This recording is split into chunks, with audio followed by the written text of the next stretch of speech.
আসসালামু আলাইকুম everyone, it's your Mahi. Dear viewers, আমি আজকে আপনাদের সাথে কাঁচা আমের আমসত্ত্ব তৈরি করে দেখাবো। আর এই কাঁচা আমের আমসত্ত্ব ঝামেলা ছাড়া আর সবথেকে সহজভাবে কিভাবে তৈরি করা যায় আর সবথেকে মজার কিভাবে তৈরি করা যায় আজকে আমি আপনাদের সাথে সেটাই শেয়ার করব। আর আমার চ্যানেলে নতুন বন্ধু হয়ে থাকলে অবশ্যই চ্যানেলটি সাবস্ক্রাইব করে পাশে থাকবেন। চলুন তাহলে আর দেরি না করে মূল পর্বে চলে যাই।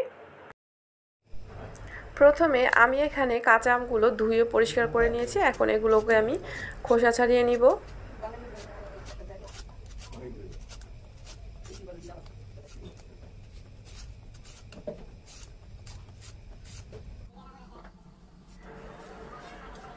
এখন এই খোসা ছাড়ানো আমগুলো আমি এরকম পাতলা পাতলা করে কেটে নিয়েছি। দেখুন আমি কিভাবে আমগুলোকে কেটে নিয়েছি। আপনারা আপনাদের পছন্দ অনুযায়ী কেটে নিতে পারেন। আমগুলোকে আমি চুলায় বসিয়ে দিয়েছি আর দিয়ে দিচ্ছি সামান্য একটু লবণ আর 1 কাপের মতো পানি আমটাকে সেদ্ধ করার জন্য। বেশি পানির দরকার নেই, আমি অল্প পানি দিয়ে আমটাকে সেদ্ধ করে নিচ্ছি। আম থেকে পানি ছেড়েছে আর আমটা খুব ভালোভাবে সেদ্ধ হচ্ছে। আমগুলোকে সেদ্ধ করার সময় হাত দিয়ে চেপে চেপে সবগুলো আম ভেঙে দিতে হবে। আমি বলেছি যে আজকে আপনাদের সাথে সবথেকে সহজ আর ঝামেলা ছাড়া আমসত্ত্ব তৈরি করে দেখাবো। এভাবে আমগুলোকে আমি হাতের সাহায্যে ভেঙে দিচ্ছি আর এরকম একটি পিউরি তৈরি করে নিচ্ছি। আপনারা দেখে নিশ্চয়ই বুঝতে পারছেন, কারণ এভাবে তৈরি করলে আপনাদের ব্লেন্ডার হাতে চটকে নেওয়া বা চালনি দিয়ে চেলে নেওয়ারও ঝামেলা থাকে না। এখন আমি এর মধ্যে দিয়ে দিচ্ছি স্বাদ মতো চিনি আর দিয়েছি বিট লবণ, লাল মরিচের গুঁড়া আর দিয়েছি 1 চামচের মতো পাঁচফোড়নের গুঁড়া। আপনারা আপনাদের পছন্দ অনুযায়ী এগুলো ব্যবহার করতে পারেন, কমিয়ে বাড়িয়ে, বা আপনারা এখানে চিলি ফ্লেক্সও ব্যবহার করতে পারেন। আর এই আমসত্ত্বর মধ্যে চিলি ফ্লেক্স ব্যবহার করলে দেখতে সুন্দর লাগে কিন্তু খেতে ভালো লাগে না। চিলি ফ্লেক্স দিলে খাওয়ার সময় সেটা মুখে লাগতে পারে, এজন্য আমি এখানে লাল মরিচের গুঁড়ো ব্যবহার করেছি। দেখুন কতটা ঘনত্ব। আর আমার আমসত্ত্বটা তৈরি হয়ে গেছে। এখন আমি একটি পাত্রে তেল মেখে নিচ্ছি, যেটাতে আমি সেট করব আমসত্ত্বটাকে।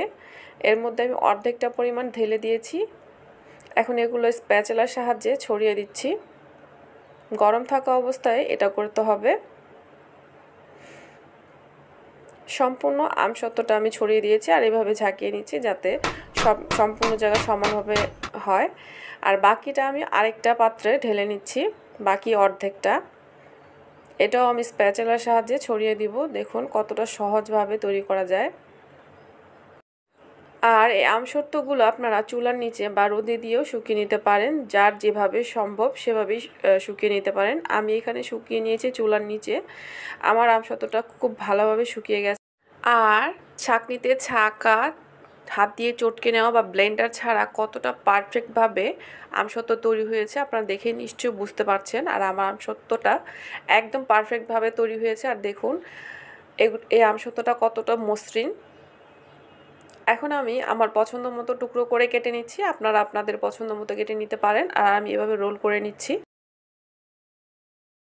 ডিয়ার ভিউয়ার্স, আমার আজকের আমসত্ত্ব রেসিপিটা যদি আপনাদের কাছে ভালো লেগে থাকে তাহলে অবশ্যই ফ্রেন্ড আর ফ্যামিলির সবার সাথে শেয়ার করবেন আর আমার চ্যানেলটা সাবস্ক্রাইব করে পাশে থাকবেন। যারা আমার ভিডিওটি সম্পূর্ণ দেখেছেন তাদের সবাইকে ধন্যবাদ। আল্লাহ আপনাদের সবাইকে ভালো রাখুক, সুস্থ রাখুক, নিরাপদে রাখুক এই কামনা করে আজকের মতো বিদায় নিচ্ছি। আসসালামু আলাইকুম।